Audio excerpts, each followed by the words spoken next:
name is Andy, and I'll be your lecturer for the semester. And what I'm going to do is just narrate the syllabus via this video. So what we have here is we have the course website. So this is where you're going to go to access the e-textbook. This e-textbook contains all the chapters, most of the assessments, and so it's got text, it's got video, it's got questions, poll questions that ask you. It's got all of it embedded inside the e-textbook. And to go to it, you just simply go and purchase the access code from the school, from the bookstore, and oftentimes they mark up the prices. Or you can just go straight to the website here, and you can purchase the access code there. Finally, at the bottom, you'll see the web support link, and oftentimes there will be something that might happen, or maybe there will be you can't view a video.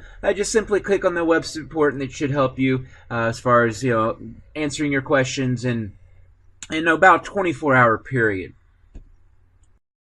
Course information and content is delivered to you, the student, via 15 different chapters. And so what will happen is a chapter will open on a Monday at 12:01 a.m. and then close the following Sunday night at 11:59 p.m. So essentially one chapter, 1 week. And so what's going on in the first week? Chapter 1. The second week, Chapter 1 will be closed, and now Chapter 2 is open. Then the third week, Chapter 3, and so on. It's a very simple idea. Now, I'll explain the schedule more at the end of this video, but if you already have your syllabus, go ahead and open it up, and you'll see it towards the bottom. In terms of the grading, there's 250 total points for the semester. And you can find the grading scale in the syllabus, and I'm not going to go and cover the grading scale. But where do these 250 points originate? Where do they come from? We've got 15 chapter quizzes, so each chapter has a quiz, and those are worth 10 points each, and so that's 150 points, or 60% of the total points for the semester. But of course, if your grade was completely relying on multiple choice questions, that probably wouldn't be too cool. So what I do is I add other things to add to the various types of assessments. And so there's 3 different assignments, totaling 55 points. Those are all going to be worth different point totals, but total, the 3 assignments are worth 55 points, which is 22% of the total points for the course. So 22% of that 250 total. Then we have 6 discussion forum posts. Those are each 5 points each. And so 6 times 5 equals 30 points, and that's 12% of the total points. Finally, there's 15 free point activities. Each of those free point activities are worth 1 point. I'll also be referring to these as FPAs, and so then that relates to 6% of the total points for the course. So each of our 15 chapters also has a chapter quiz. And the chapter quiz in each of the chapters will be worth 10 points, and you'll have 10 multiple choice questions that will cover the readings, videos, supplemental links, just anything that's from the online textbook.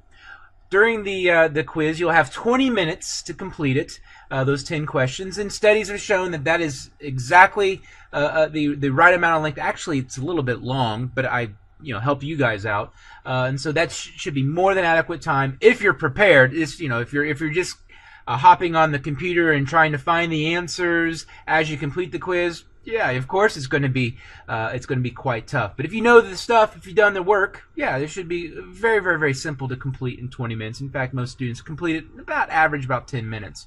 You only get 1 attempt. So instead of taking it as many times, me scoring the best one, nope, pressure's on. You get 1 attempt. But that's how life is. Next up are the 3 different assignments of varying degrees of difficulty represented in the point totals for each. First off, we've got assignment 1, which is located in chapter 2. So that's assignment 1 will be something that will be due during the first week of the semester. It's only worth 5 points. It's a very, very simple assignment. Step up the degree of difficulty for assignment 2, which will be found in chapter 4, and that's worth 10 points. Then there's the country profile assignment. So once again, if this course was just nothing but multiple choice questions, does that really showcase learning? Probably not. What is a really good way to showcase learning is adding other types of assignments. And so the one big written assignment is the country profile assignment. And I'll explain that more in depth here in a minute. But what will happen is the country profile assignment, you'll have 3 different options. But each country profile assignment, so the one that you choose to do, is worth 40 points. Now let's focus in on the country profile assignments, the largest assessment in the entire semester for this course. So here, the country profile assignment, you have a choice. You can do option 1, which happens in the early part of the semester, option 2 somewhere in the middle, and option 3 towards the end. And so the idea there is, with having choice, then, let's say you're going to have, give birth, or you're going to get married, or you're going to have a funeral early in the semester, then later in the semester when maybe you have more free time. And so that's the idea with these choices. Also, maybe they're related, so they'll open up, and then 2 weeks later they'll close. What they also do is they cover concepts discussed in that current chapter or maybe the week or two prior. So essentially what these are is application of concepts. This doesn't go out and memorize or copy and paste stuff, I should say, and regurgitate it and paste it into a Word given data and some information about some random country you probably never heard of. Now you apply the concepts in the textbook to that random country. That's simple.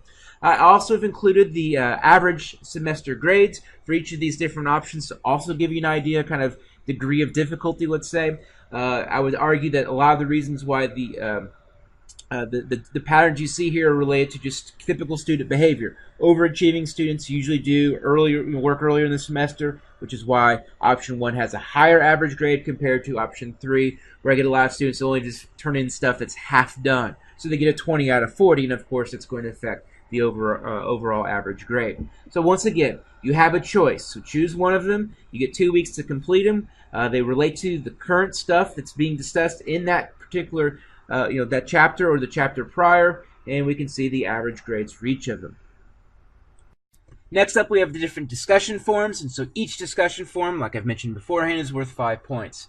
However, with that being said, they do, as far as their degree of difficulty, do vary quite a bit. This is an opportunity for you to explain things, talk about yourself, apply concepts to yourself, interact with other students perhaps, and so this provides an opportunity to go beyond the textbook and actually converse with each other, or actually share your viewpoints or share your ideas or your thoughts. And so these are just follow the directions.